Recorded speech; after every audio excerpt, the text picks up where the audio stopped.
Good morning. Today's Daf Yomi is Yevamos Daf Gimel, and we're going to start on the bottom of 2b, 7 lines from the bottom where the Gemara starts. We'd like to thank our sponsors for the day. Gray Warren Bolton, who sponsored in memory of her brother Bobby Thomas, her mother Beverly, and her grandmother Grace. So we thank Gray for sponsoring, and also we thank the Troy family for sponsoring in memory of Elaine Troy on the occasion of her yahrzeit.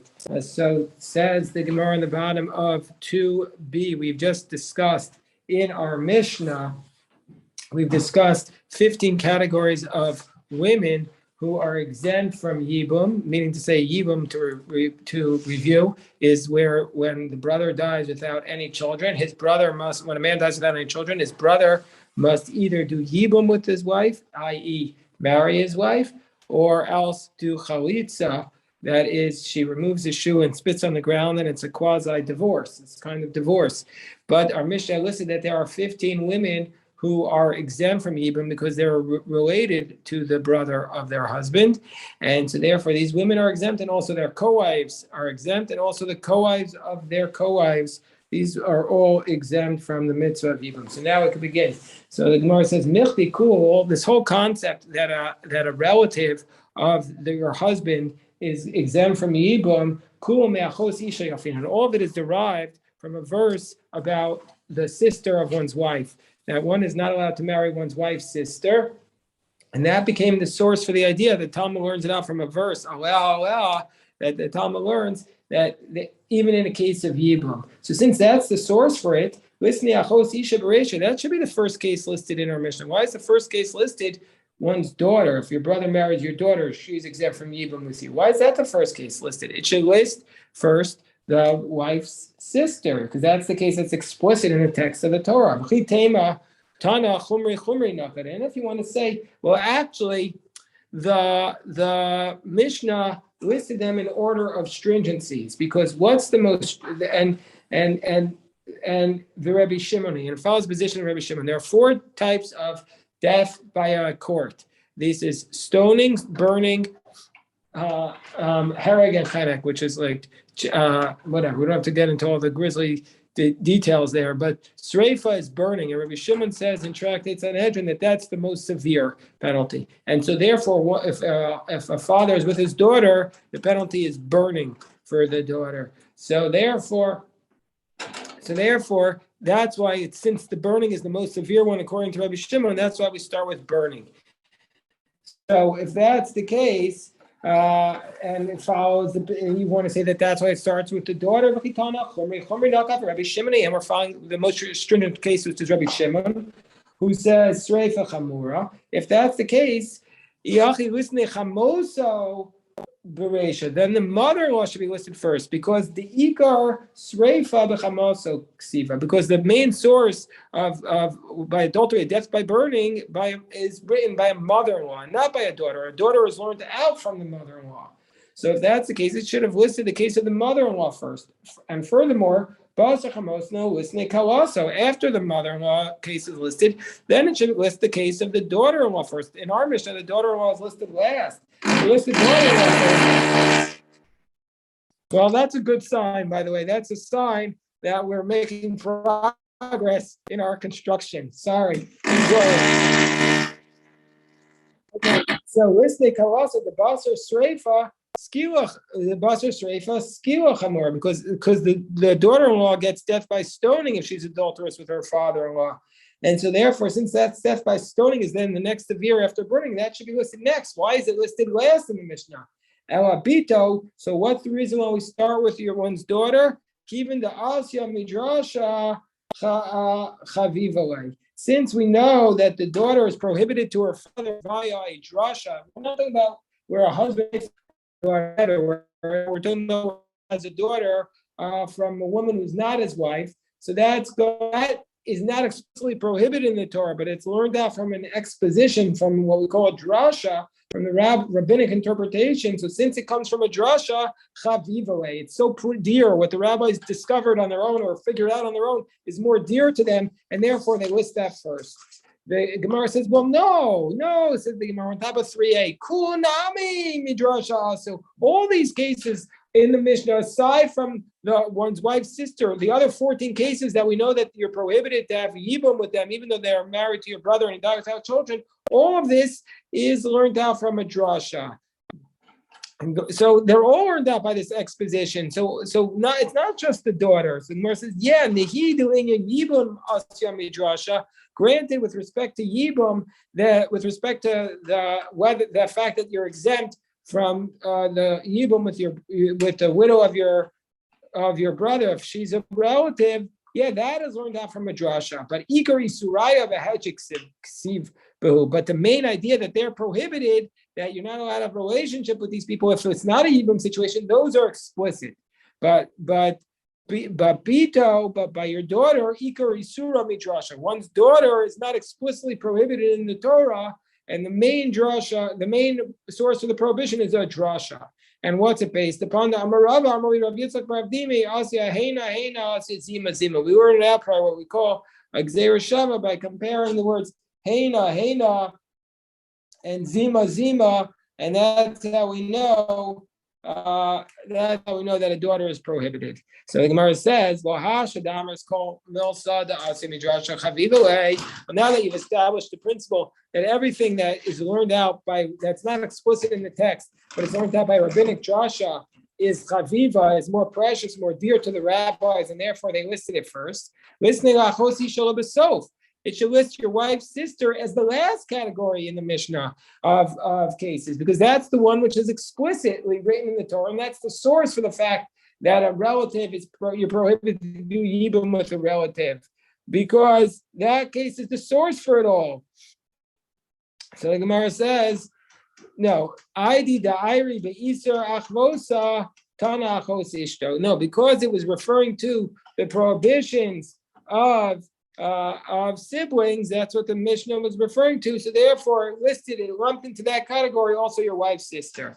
Gemara says, "Well, listening a high bubble of itself. We'll list that whole chain of siblings that's discussed. You should put all that at the end." So the Gemara now reanalyzes. Okay, what's the reason why a daughter is written first? Elatani korva korvi nakat. So the author of our Mishnah first lists the relatives who are closest in relation and saying that they're prohibited to do yibum with. So therefore, there's nobody closer than a father and a daughter. So therefore, Tana Bito, he lists his daughter, then Bat Bito, then the daughter of his daughter, then Bat Bino, then the daughter of his son, the Krove Atzon, because they are blood relatives of him and directly coming from him. But the Tani Shlosha Doros Lamata, since it lists 3 generations going down from him, Tananami Shlosha Doros Lamata Dida, it lists 3 generations coming down from her. And since it lists 3 generations coming down from her, it lists 3 generations above her. And so therefore, it lists the father's daughter, and then the mother's daughter, and then also above. And so, then after that, after it lists the 3 generations down from the father and 3 generations down and up from the mother, therefore, Tana Achoso v'Achosino, and then it lists his sister and the sister of his mother, the Krove Atzo, because they are also blood relatives of him. And then Va'idi de'Iri v'Isur Achuchua, and then since it's talking about siblings, Tana Achos Ishto, then it also throws into that category his wife's sister. Ubedinu delictame lekalaso mikmei eshes achav shalaya ba'olamo. We have 2 more cases now. We have his daughter-in-law, and really they also have then we have the other category is like we said in our Mishnah, the second to last case of the Mishnah, the wife of his brother for whom he was never alive with. Meaning to say, if a boy was born after his brother died, and then that woman had fallen to Yibum, the widow of the brother who died, and he was born after him, she had been remarried by another brother, then the boy was born after his brother's death is never allowed to do Yibum. That's called the wife with that woman, wife of the brother who was never in the world. That doesn't come out. The reason why she's prohibited in Yibum with him is not because of the proximity of the relationship. So that should have come after your daughter-in-law. But But since the Mishnah was referring to cases of siblings, Tana Eishes Alchev Shoya Ba'olamo, so it includes the case of the wife of the brother who you were never alive at the same time with, and then after that, other Tana Kawasa, and then it lists his daughter-in-law. So then now the Gemara asks another question about our Mishnah. My Irya the Tana Poteris. Why does it say in our Mishnah there are 15 women who are Poteris, as it says, Chameshes Renashim Potros or Sehen Min Chalitza Min Yibum, that there are 15 women who exempt their co-wives, their co-wives from Chalitza and Yibum. Why does it use the expression Poteros, exempt, when it's prohibited to do Yibum and Chalitza with them? It should have used, says the Gemara, Lisnea Osros. It should say they're prohibited. Why did it say they're exempt? So the Gemara says, Ikani Osros, if it said that they're prohibited, Havamina, I would have said Asar Yabim. I would have said, okay, they can't do Yibum of a Michotz Chalza, but they could do Chalitza. They're not going to marry them, but they could do this ceremony, but they have to do the ceremony of ending the relationship through the removal of the shoe. Kamash Milan, we see that they don't even have to do Chalitza. The Gemara says, V'lisnei Asura Lichotz. It should say, why doesn't the text say that they're prohibited to do Chalitza? Gemara says, no, we don't want to say that they're prohibited to do Chalitza, because Chalitza is just a ceremony which renders the marriage over, or the relationship over. They're not married yet. They renders the relationship over. So what's the problem in doing it? Micah Ovid, he's not really doing anything. He's not doing a prohibition by doing it. And so therefore, there's no prohibition. And so therefore, since the Mishnah wants to tell us that they're exempt from having to do Chalitza, it uses the expression exempt, but it doesn't say prohibited. So the Gemara says, Awamalo, but maybe it is prohibited to do Chalitza, because Imata Omer Chaletes Misyabemes, because if you're going to say that you do Chalitza, if you see the Chalitza ceremony, then you can say, oh, they could also do Yibum. So therefore, if that's the case, why did the Mishnah not say the word prohibited, instead uses the word exempt? So therefore, the Gemara is going to tell us, the Mishnah wanted to teach us something which they're actually going to say twice on this page, and that is this fundamentally important idea.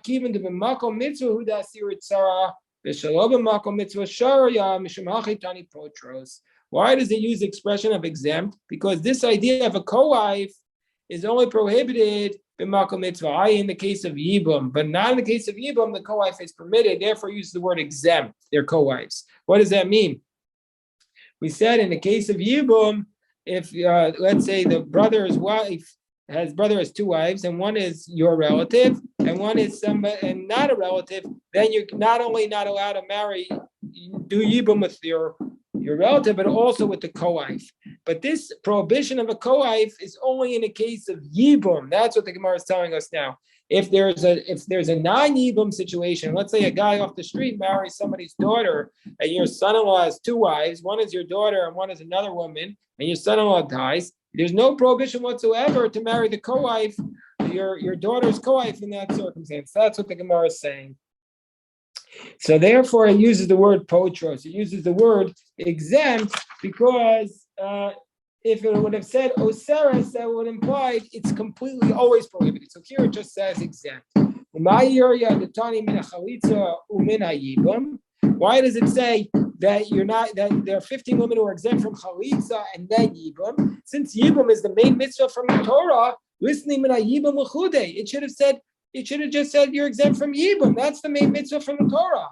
So the Gemara explains, no, itani mina yibum. If it would have just said you're exempt from yibum, then I would have said avamina michotz chalza yevume lo yevama. I would say, oh, okay, well then fine, you don't do yibum, but at least do chalitza because you're not doing anything wrong. Kamash Malan, so it teaches us a basic, fundamental principle of the entire tractate. Whoever can do yibum, then you could also do chalitza. Somebody who does not fall to yibum, then that person does not fall within the category of chalitza. So the Gemara says, but fine, but listen, mina yibum umina chalitza. It should say first yibum, and then from chalitza, because yibum is the main mitzvah. Or inami mina chalitza l'chudei, or it could just say, or you're exempt from chalitza. Why does it say from chalitza and then yibum? So the Gemara tells us, Abba Sholhi, our Mishnah, the very first Mishnah of the tractate, is is consistent with the position of a minority position in the tractate. Abba Shaul argues with the rabbis who says mitzvahs chalitza kodemas mitzvahs yibum, who tells us that we no longer do yibum. Now the mitzvah of chalitza takes priority over the mitzvah of yibum. And so therefore, in order to teach us this idea, we say these 15 women exempt from chalitza and yibum. I understand this whole tractate is about yibum, but the very first words, the Gemara tells us that the very first words of the tractate are we don't do yibum anymore, we only do chalitza. What's the reason why Abba Shaul says we don't do yibum, we only do chalitza? Because he says that a person is not going to have, we're concerned that a person might not be might want to marry their brother's wife, not for the pure intent of just, or so to speak, keeping the brother's soul alive, but because he has lustful intentions. And so therefore, we no longer do yibum anymore today. Abba Shaul says a mitzvah to do chalitza prior to yibum. Now the Gemara introduces us to the next question. Our Mishnah had said there are 15 women who are exempt from yibum and their co-wives and their co-wives' co-wives. But the Gemara has a basic idea that whenever it says a number in the Mishnah, it's coming to exclude another category, or else why would it have to list a number? We would have just listed the cases and we could count on our own. So the Gemara says minyana, and it says, and there are basically two times in the Mishnah where there's this like calculation. Minyana de Reisha, where it says there are 15 and no more. What's it excluding? Minyana de Seifa, and then what about in the concluding clause of the Mishnah, which says these are exempt, which implies these and not other women are exempt. What's it excluding? So on the top of 3b says the Gemara, the Rav with the Rav Asi. It's coming to exclude the positions of Rav and Rav Asi, because Rav and Rav Asi said there are two other categories of women who are exempt from yibum, them and their co-wives. Rav says a sota, that's a woman who's accused by her husband of being adulterous. So such a woman she's exempt from yibum and also her co-wives. And according to Rav Asi, it refers to an ilonis. An ilonis is the woman who's not able to have children, and she hid this fact from her husband before they got married. So therefore, she's also exempt from the mitzvah of yibum. And so Rav Asi say that they are exempt from the mitzvah of yibum, them and their co-wives as well. But Gemara is saying that it's coming to exclude them because those cases, because their co-wives are not exempt. Gemara says Udarav and Rav Asi, according to Rav Asi, who says that their co-wives are also exempt when it refers to the sota and the ilonis. If that's the case, what are the numbers coming to include? Well, if Rav and Rav Asi both agree with each other's category of the sota and the ilonis, and then it's l'miute tsaras mima'enes, chad l'miute tsaras mima'enes, v'chad l'miute tsaras machzir grushasa. So then one would say that it's excluding the case of a mima'enes. That is a girl who was only rabbinically married as a minor to this man, and so since she has the right to terminate the yibum through miyun, then not only is she exempt from yibum, but also her co-wives are exempt. But our Mishnah is saying, Rav would say that our Mishnah would say that they would still have to do chalitza. That's the case of the mima'enes and chadal mute tsaras machzir grusha. So by biblical law, you're allowed to marry your wife and then divorce her and then remarry her, provided she doesn't marry anybody in between. She's not allowed to marry somebody in between. So if she did, she would be exempt from yibum, but there would still have to be a chalitza. So it's coming to exclude that case. But if Rav and Rav Asi did not agree with each other, so now they're only excluding one case. So then one will come to exclude the case of the other one, and the other one will come to exclude this case of one who has divorced his wife and then remarry her. So Rav or Asi, listen in, and according to Rav or Rav Asi, who say that the categories of the Mishnah include the woman who's accused of being adulterous and includes the ilonis, the woman who hid the fact that she was barren. If that's the case, why isn't it listed in the Mishnah? And the reason is, the Gemara answers, because those situations can never have the co-wives of a co-wife, because because since the sota is prohibited not only to one brother but to all the brothers, so the co-wives of that sota are prohibited to all the brothers. So nobody will ever do yibum in that circumstance. So there can never be a case of the co-wife of a co-wife, and so therefore our Mishnah didn't list it. Anyway, the Gemara goes back to a more fundamental question. We had said that these 15 women who are related to the brother of your husband, so the women are exempt, and also their co-wives, and the co-wives are their co-wives. So the Gemara says, what's the source for this idea? Minan Emilia, how do we know all this? Let's teach us this basic idea.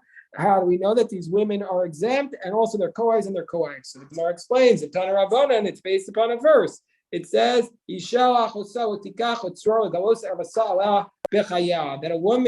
a man is not allowed to marry his wife's sister while she is alive. Once your wife dies, then you're allowed to marry your wife's sister. That's the only prohibited family sexual relationship that can one day become permitted. But anyway, that's the verse.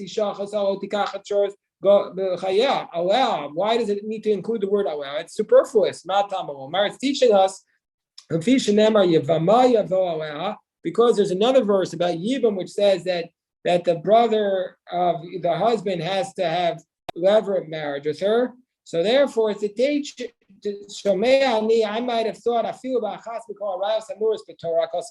might think that you do Yibam even if your brother was married to somebody who's prohibited to you sexually. So comes along the verse and tells us, it says the word alam in both places to teach us that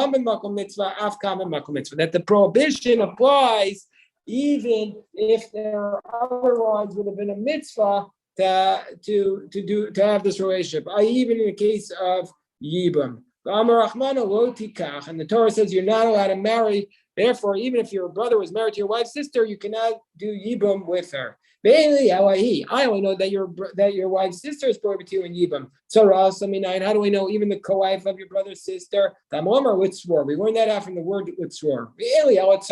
I only know her co-wife. The co-wife of her co-wife. I don't know is prohibited. It could have said letzur. It says letzror. I only know that your wife's sister, that if she falls to even with you, don't marry her. How do I know all the other prohibited relationships? There are 21 prohibited relationships. So Mishnah only lists 15 of them. How do I know all the other ones are also prohibited in Yibam? So Gemara says, it's just like the wife of your sister. It's a special law. That what are the categories that she fits into? That she is a prohibited sexual relationship. She's what's called an erva. And if you have a relationship with her, you're liable for the severe penalty of kares. And if you do it accidentally, how can you do it accidentally? You don't realize she's your wife's sister, then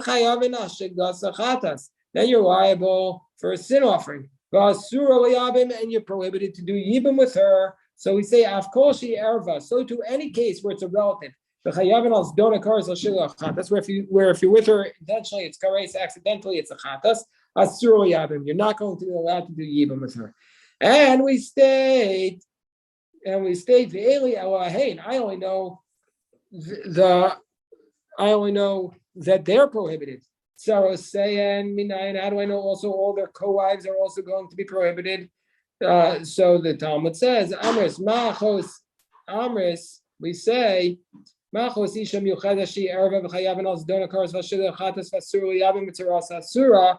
like this woman, your wife's sister, she's prohibited by kares and accidentally by chatas, and you're not allowed to be with her through yibam, and also her co-wife is prohibited. So to all those cases as well. So from here, that's the basic principle. From here, the rabbis taught. From here,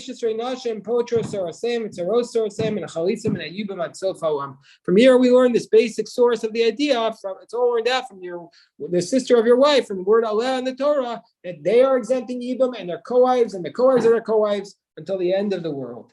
But there are another 6 prohibited relatives: your mother, the wife of your father, the sister of your father, your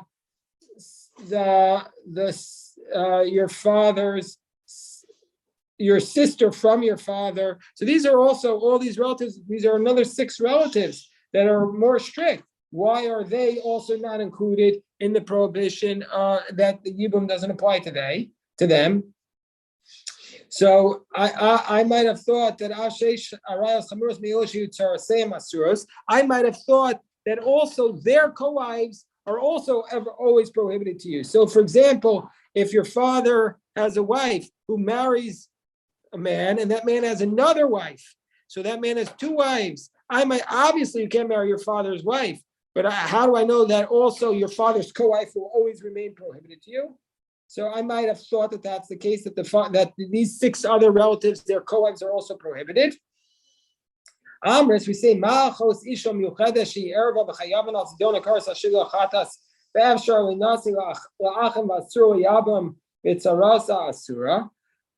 You might have said, just like your wife's sister, who she's an erva and you're liable for kares with her, but she can marry the other brothers, and you're prohibited to do yibum, and with her and her co-wife is prohibited. Of course, she erva v'chayav and asdon akaras shel chatas after an asay la'achem v'asur yabam tzarasa asura. I might have thought that in this case also all these categories the co-wife is prohibited. Yatsu sheish arayos, but these other 6 cases. They're, even though they're stricter, they're excluded from the prohibition of a co-wife is excluded. Since they can never marry your brother in the first place, all these people can never marry your brother. So therefore, it's Sarasei and Mutaros. So therefore, your co-wives, their co-wives are going to be permitted to you. She'ain Sarah elameach. The only concept, the only time where we have a co-wife is prohibited to you is if the co-wife had fallen to you through Yibum, and that's where we say the co-wives are prohibited. But otherwise, the co-wives of relatives are not prohibited to you. So the Gemara says, Azar Shemana. So we have learned from this concept, we learned that you're not allowed, it's just a warning from the Torah, that you're not allowed to be with your relative through Yibum or their co-wife. But onesh minayin, how do we know that you're also punished, that you get a severe penalty of kares? So the Talmud says, how do we know? Amakra ki koah asher yaseh mikoah to'avos ha'elu v'nefrasua nefashos. Whoever will do any one of these abominations will be cut off, and the Torah includes with kares all these arayos, and that includes within it the erva and the co-wife, that they are going to be included also in kares. So the Gemara says more. The Gemara is going to want to know, how do we know that there's a general concept that a positive commandment overrides a negative commandment? So why will we apply that here? But we'll stop here, my friends, and God willing, we'll pick this up tomorrow. And